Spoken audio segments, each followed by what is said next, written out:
आपने पेनोरमा बनाए, जगह जगह डेवलपमेंट किए, हिस्टोरिकल उसके हिसाब से देखें तो आने वाली पीढ़ी उस सच को जान पाएगी जिसको आमतौर पे जो आपकी विचारधारा है या दूसरे लोग हैं वो आरोप लगाते हैं कि वामपंथी विचारक उनको कहीं न कहीं खत्म करना देखिए, चाहते ऐसा है कि पैनोरमा जो बनाए गए वो पैनोरा तो एक उसमें दृश्य और उसका फिर अर्थ देखा गया कि जब हम केवल स्मारक का मतलब खाली मूर्ति नहीं है, केवल एक बिल्डिंग नहीं है, उसमें हैं। प्राण कैसे डाले जाएं, उसमें जीवन कैसा डाला जाए, और इसलिए उस दृष्टि से बनाया। मैं उदाहरण के तौर पे, जी, सम्राट पृथ्वीराज चौहान तो 1191-92 में थे, 17 बार गोरी से युद्ध किया, जी, प्रबल योद्धा थे।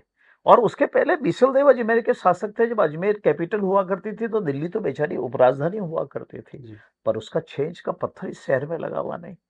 तो जब यूआईटी में हमको अवसर मिला, हमने आधे घंटे में फैसले किया कि हम पृथ्वीराज का स्मारक बनाएंगे, और तारागढ़ पर्वत श्रृंखला पे हमने उसको स्मारक भी बनाया, उसको जोड़ने का काम भी किया।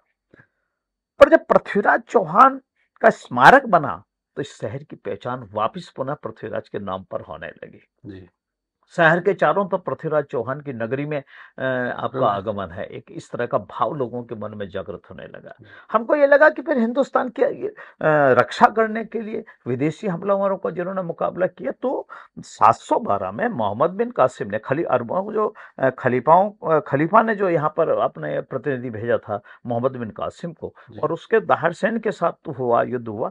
और उसको मुझे इसलिए मिला कि मैं 83-84 के अंदर पश्चिमी राजस्थान में चारण साहित्य शोध संस्थान के निर्माण के लिए गया हुआ था। तो जी, मुझे एक सज्जन ने एक किताब दी, पलटी हुई कपड़े में, अखबार से, और कहा कि जोधपुर से पहले इसको मत खोलना, जी, एक चीज है। उन्होंने मुझे किताब भी नहीं बोला, मैंने भी क्यूरोसिटी से उसको रख ली। पर मैं जोधपुर के आसपास आया तो मैंने देखा है क्या इसमें, देख तो लूं, जी। पश्चिमी राजस्थान है ये, कोई ऐसी वैसी चीज तो नहीं। मैंने उसको खोला तो एक केस ऑफ सिंध, ये जो जीएम सईद था, जीएम सईद ने सबसे पहले 1934 में पाकिस्तान की मांग की। जी, और आपको आश्चर्य होगा जानकर के कि वो उसके बाद 30 साल पाकिस्तान की जेल में पड़ा रहा, जीए सिंध की मांग करने वाला। जी, वही पाकिस्तान की जेल में हुआ सारा, उस पर राष्ट्रद्रोह का मुकदमा चला।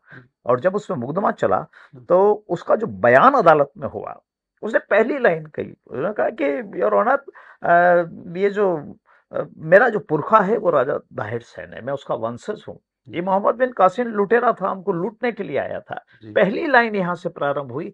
उस एक लाइन ने मेरे जहन में दाहिर सेन को समझने और दाहिर सेन पे काम करने के लिए मुझे प्रेरित किया। पर ये बात 83 की हो गई, मैं चेयरमैन बना 94 के आसपास के 10-12-15 साल बाद। जी, तो हमने पहला दुनिया का दाहिर सेन का स्मारक अजमेर में बनाने का काम किया, और अब देश भर में उस दाहिर सेन के बारे में प्रचलन होने लगा है। पाकिस्तान में भी विषय खड़ा होता है।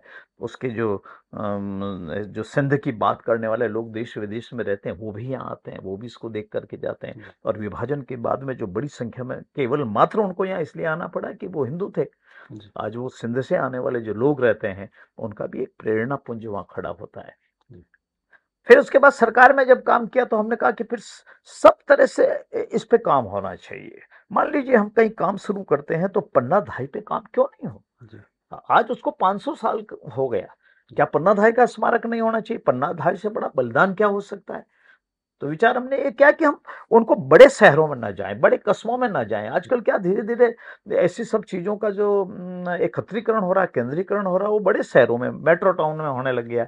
तो छोटे छोटे गांव जो थे, जहाँ जो प्रेरणा के केंद्र हुआ करते थे, जहाँ जिनका जन्म हुआ, जहाँ उनको गतिविधि करने का अवसर मिला, वो उपेक्षित होने लगे। तो हमने पन्नाधाय के गांव में जी, पन्नाधाय का एक स्मारक बनाया। जी, तो वो लोकप्रियता की दृष्टि से उसको लोगों ने सिर पर उठा लिया। जी, उसके बाद हमने जब काम किया कुंभा पे काम किया, तो कुंभा के ननिहाल में हमने उसका एक स्मारक बनाया, एक छोटे से गांव में। ये जी, राणा कुंभा का स्मारक इतना बड़ा विलक्षण था। मैंने कहा कुंभा जहां जाएगा जी, उतना वो क्षेत्र भी उतना ही बड़ा प्रेरणा का केंद्र बन जाएगा। जी, फिर उसके बाद महाराणा राज सिंह जैसा ना होता, अरे महाराणा राज सिंह ना होवे तो ये श्रीनाथ जी आवे क्या यहाँ पर? जी, महाराणा राज सिंह अगर ना हो तो चारुमती की अस्मिता की रक्षा होवे क्या?